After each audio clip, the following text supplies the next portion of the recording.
없는 세상입니다. 왕따 없는 세상. 오늘 본문을 읽게 되다 보면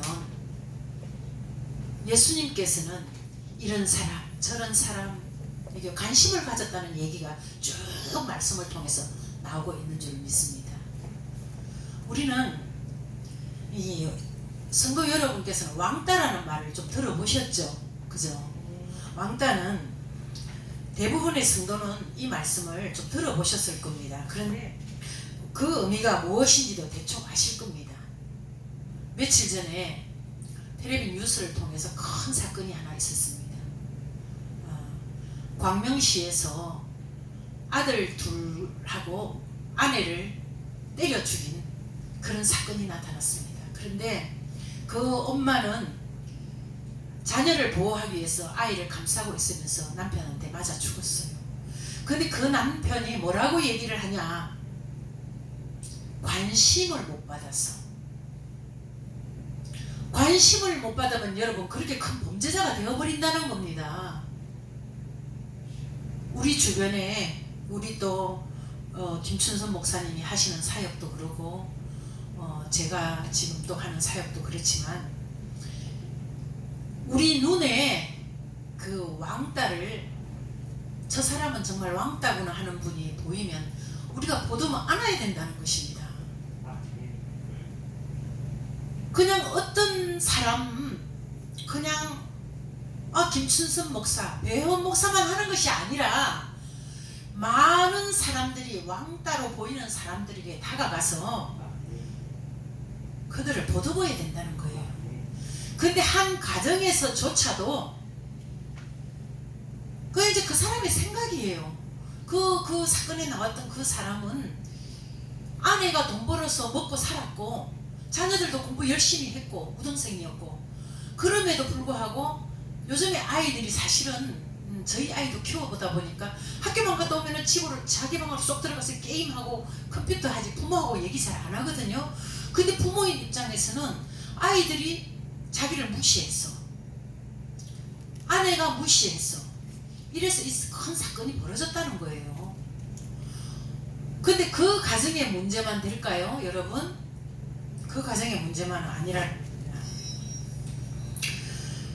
1990년대 말부터 이 왕따로 인해서 자살한 학생도 적지 않았습니다. 우리가 예전에 한 20년 전 이렇게 보면은 왕따라는 말이 굉장히 많이 떠돌았어요.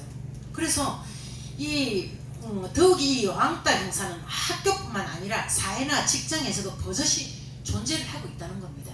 지금도 직장 내 왕따, 따돌림 이런 얘기들을 여러분 많이 들어보셨죠?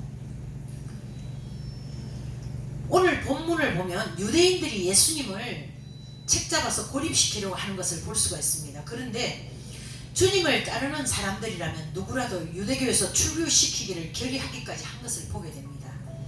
그야말로 유대인들은 주님과 그 따르는 제자들의 무리를 이스라엘로부터 왕따시키려고 했던 것입니다. 굴복하지 않으시고 당신이 하실 일을 묵묵히 하나님께서는 병자도 고치시고 여러 가지 기적을 행하고 계신 모습을 오늘 본문에서 알게 됩니다. 결국 유대인들에게 붙잡혀서 학대를 받고 십자가에 돌아가셔야 하셨던 것을 볼 수가 있습니다. 즉 주님은 왕따였다는 거예요. 왕따. 우리 주님은 왕따로 유대인들에게 그렇게 이끌려서 십자가에 못 박혀서 돌아가신 겁니다.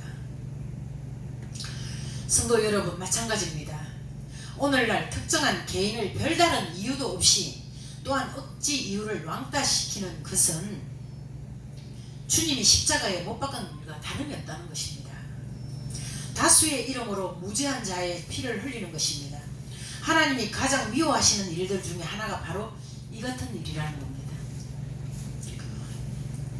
제가 저번에 우리 목사님들 노회에 모임이 있어서 제가 잠깐 여기 와서 제 차는 두고 제가 김춘선 목사님 작은 차를 타고 저희가 남양주를 가게 되었습니다. 그런데 제가 그때 사진을 몇 장 찍긴 했는데 제가 목사님을 보고 또 한 번 놀란 게 목사님은 그냥 저는 감히 다가서지를 못했는데 그 주변에 그 어려운 사람들을 보니까 바로 곧장 차에서 먹을거리를 갖고 쫓아가시더라고요.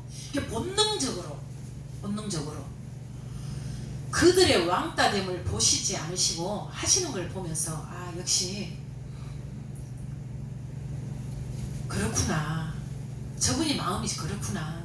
근데 우리 예수님께서도 저런 마음으로 섬기셨구나, 이런 마음이 좀 들었습니다.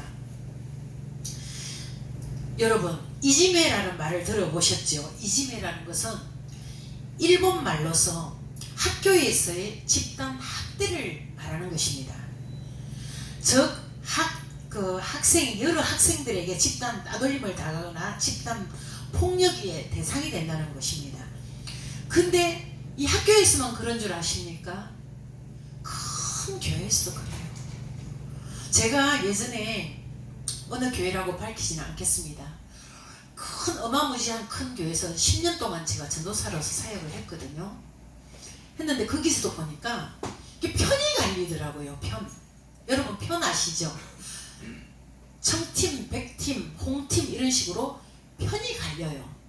근데 이제 큰 교회는 보면은 30대 여전도회가 있고 40대 여전도회가 있고 50대, 60대, 70대, 80대까지 이렇게 여전도회라는 게 있습니다. 근데 그 안에서도 그 여전도회 안에서도 보면 편을 나누더라고요. 우리가 교회 안에서는 죄 짓는 것 같지 않죠? 여러분 어떻습니까? 교회 안에서 여러분 죄 짓는다고 생각하세요? 교회 안에서도 편을 나누는 것은 하나님 보시기에 정말 아니라는 것입니다. 그런데도 불구하고 그 교회 자체에서도 누구 집사 편, 누구 권사 편이 있어요. 그래서 어떤 사람을 왕따를 시키는 것을 많이 보았습니다, 제가. 그러면 그분은 어떻게 되는지 아세요? 누구 권사 싫어서 교회 가기 싫어. 나 누구 집사 보기 싫어서 가기 싫어. 여러분 그런 경험 안 해보셨어요? 저만 그런 경험 했나요? 대답이 없으시네. 누구나 이렇게 적은 교회에서는 그런 게 좀 없어요. 근데 큰 교회에서는 가끔 아니라 정말 자주 그런 일을 보게 됩니다. 그래서 약자가 보호를 받아야 되는데도 불구하고 몇몇 무리가 한 사람을 왕따시키면 교회 안에서도 그런 걸 보게 되고 사회에서도 그런 걸 보게 되는 것입니다. 여러분 그렇지 않나요? 그러나 학생들만 왕따를 당하는 것이 아니고 우리 예수님도 그 시절에 그랬다고 제가 아까 말씀을 드렸잖아요. 그랬기 때문에 십자가에 못 박혀 죽으셨어요. 우리 사람들, 학생들, 일반 직장인들도 왕따를 당하면 너무나 외롭고 허전하고 안타까워서 그 울분을 토해낼 데가 없기 때문에 죽음을 택해요. 여러분 죽음을 택합니다. 한 생명이 얼마나 귀한데 누군가에게 왕따 당했다는 그 마음으로 그냥 자살을 선택하고 말아요. 그게 학생들 뿐만이 아니라는 거예요. 그래서 일본 교육당국은 이런 문제의 심각성을 알고 이짐에 뿌리 뽑기에 나셨다고 합니다. 그러나 오랜 관행이다 보니 그 실효를 거두지 못하고 있는 형편이라는 거예요. 그런데 이짐에는 우리나라에서 이렇게 이제는 심심치 않게 일어나는 일이 있답니다. 왕따라는 이름으로 말입니다. 여러분 아마 TV 뉴스에서 간호사들 왕따 사건 들어보셨죠? 그 간호사들도 우리가 다 몰라서 그렇지 자살한 사람들 참으로 많습니다. 왜? 예수 안 믿는 사람은 예수님의 사랑을 모르기 때문에 왕따를 시킨다고 하지만 교회 안에 왕따는 왜 그럴까요? 왜? 자기들만의 편협한 생각이 머리를 잡고 있고 저 사람은 나보다 좀 인물이 못났어. 저 사람은 학벌이 좀 못나서 저 사람은 가진 게 좀 없어. 저 사람은 헌금을 좀 많이 못해. 이러면 교회 안에서도 왕따를 시킨다는 겁니다. 여러분 이건 하나님이 기뻐하시는 일이 아니에요. 서울의 모 고등학교에서 있었던 일입니다. 이 학생은 장모씨 군인데요. 선천성 심장병을 앓고 있었어요. 몸이 무척이나 약했던 것입니다. 상식적으로 볼 때 그런 친구를 잘 보살펴야 되겠죠. 그런데 친구들은 잘 보살피지 않아요. 그러나 현실은 달랐습니다. 그 친구가 약하다는 이유로 그 주위에는 끊임없이 괴롭히는 학생들이 있었습니다. 오히려 괴롭힘과 따돌림의 이유가 그 친구가 몸이 약하다는 것 때문에 그랬다는 거예요. 우리 아마 제 어릴 때 저희 친구 하나가 이 소아마비를 알아가지고 굉장히 다리를 그냥 조금 이렇게 기우뚱하는 게 아니고 굉장히 많이 몸을 기우뚱 하면서 걷는 친구 하나 있었던 게 기억나는데, 저희가 이제 중학교 때까지는 같은 학교를 다녔고 고등학교 때는 각각 다녔는데 어느 날 그 친구가 죽었다는 소식을 들었습니다. 근데 제가 왜 공부도 잘하고 똑똑한데 왜 단지 몸만 그런데, 그런데 왕따를 당해서 죽었다고 제가 소리를 들었던 기억이 납니다. 그런데 오늘 이런 일들 중에서 우리 친구의 일만 뿐일까요? 아니라는 거예요. 저나 여러분도 왕따를 시키기도 하고 왕따를 당할 수도 있습니다, 여러분. 나는 왕따 안 시켜. 여러분 안 시켰나요? 여러분 가슴에 손을 대고 한번 생각을 해보세요. 분명히 시킨 적도 있습니다. 그리고 내가 왕따를 당한 적도 분명히 있을 겁니다. 이 사회생활 하다 보면.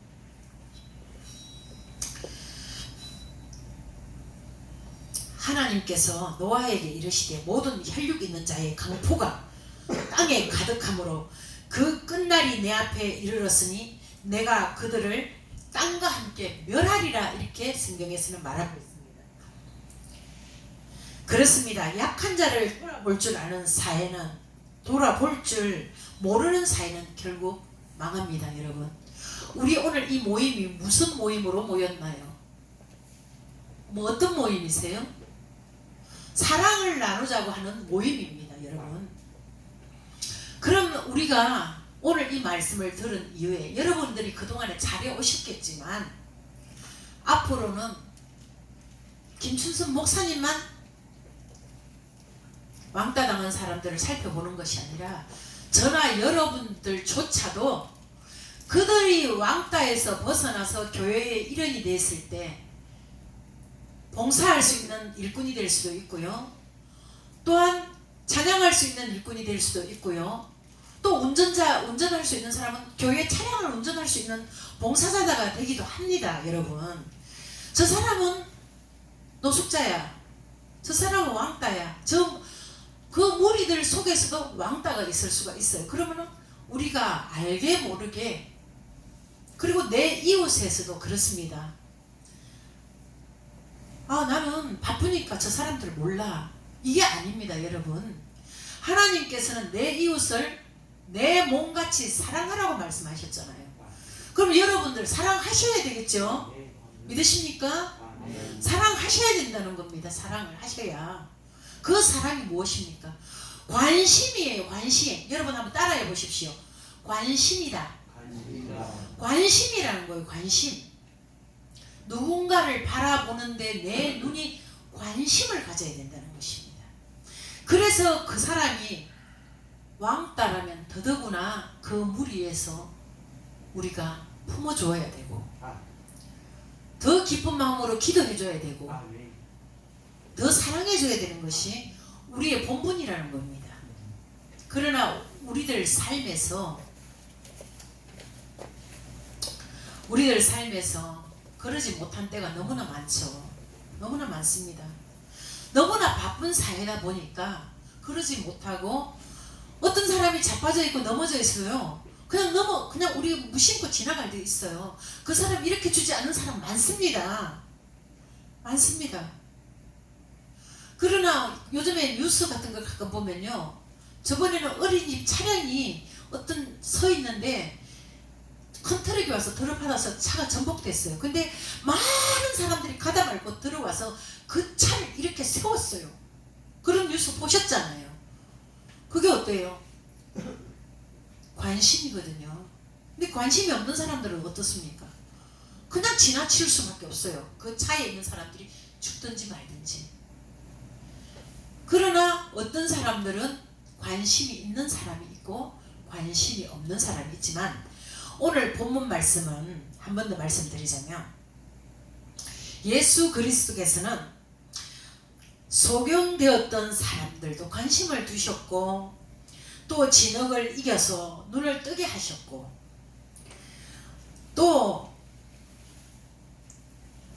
안식일을 지키지 않았다고 많은 사람들이 하긴 말했지만 그 소경에게 관심을 가지면서 이 소경이 낫게 하는데 큰 기적을 베푸신 예수 그리스도라는 거죠.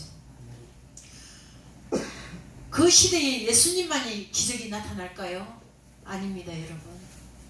오늘날 저와 여러분에게도 똑같은, 우리가 예수님의 제자고 하나님의 자녀들이잖아요. 하나님의 자녀들에게는 그런 권세를 우리에게 주셨단 말입니다. 그럼 주셨으면 그 권세를 이용해서 우리가 더 따뜻한 마음으로, 더 사랑하는 마음으로 보살피고 사랑해야 된다는 것입니다. 예수님만 소경을 살폈을까요? 의사만 소경을 고치는 걸까요? 아닙니다. 어떤 사람은 이런 어떤 사연을 제가 본 게 있어요. 이제 이 말씀을 마치고 예배를 이제 이 설교를 마칠 겁니다. 어떤 사람이 당뇨가 아주 심했어요. 당뇨가 아주 심해가지고 예전에는 이렇게 눈을 뜨고 볼 수 있었던 사람인데도 불구하고 당뇨가 너무 심하다 보니까 발가락이 썩고 뭐 이렇게 눈이 많이 나빠져서 시력을 잃게 됐어요. 근데 정말 어느 작은 개척교회 목사님이 그분을 늘 기도를 해드렸어요. 나을지어다. 다른 기도 안 했대요. 나을지어다. 나을지어다. 여러분 엄청 거창하게 그 외로운 사람들한테 기도하려고 하지 마세요. 그냥 간단하게 당신은 나을 겁니다. 믿으십니까? 예수님은 당신을 사랑하십니다. 당신은 하나님의 자녀입니다. 우리 똑같이 하나님의 자녀이기 때문에 우리는 입술에 권세가 있습니다. 나을지어다. 이렇게 계속 기도를 했는데요. 이 목사님도 사실 개척교회를 하면서 너무 힘들고 성도는 늘지 않고 너무 힘들다 보니까 당신도 눈이 어두워졌다는 거예요. 너무너무 힘들었어. 스트레스를 너무 많이 받았어. 근데 그러니까 어느 날은 그분이 눈이 이제 차츰차츰 보이기 시작했어요. 그러니까 이 목사님이 얼마나 그 성도를 위해서 간절히 기도했고 관심을 가졌냐 하면요. 시도 때도 없이 만나면 당신은 예전처럼 눈을 보게 될 줄 믿습니다. 나을지어다 나을지어다 하면서 안수를 해줬다는 거예요. 그런데 정작 본인은 다른 분한테는 그렇게 관심을 가지고 사랑해줬지만 당신 눈이 어두워지니까 기도가 안 나오더래요. 그게 사람이라는 겁니다. 그런데 그 성도가 한마디 했대요. 목사님, 하나님은 지금도 살아 계시고 역사하십니다. 순종하십시오. 나을 겁니다. 목사님도 나을 겁니다. 그 위로 한마디에 이 목사님이 차츰차츰 회복돼 가는 것을 느끼면서 나도 세상 사람들, 그리고 이제 몇 명 있는 성도들조차도, 몇 분 있는 성도들조차도 목사님이 눈이 어두워서 설교를 제일 못하니까 그냥 버리고 왕따가 돼버렸다는 거예요. 이분도. 그러나 그 한 영혼이 이 목사님을 섬기면서 해가지고 지금은 그 교회가 많이 부흥돼서 한 300여 분 성도님이 계신다고 이렇게 말씀을 제가 며칠 전에 들었습니다. 그래서 여러분 이걸 한번 기억해 보십시오. 내가 왕따를 시킬 수도 있고 내가 왕따를 당할 수도 있다는 사실입니다. 그래서 우리 예수님만 왕따를 당하신 게 아니고 이 세상에 많은 사람들이 내가 갑이 될 수도 있고 내가 을이 될 수도 있다는 사실을 여러분 기억하시고 오늘 말씀에서 우리 예수님과 같이 우리도 사람들에게 나보다 더 소외되고 아픈 사람들에게 관심과 사랑을 주는 성도 여러분 되시기를 간절히 축원드립니다. 아멘.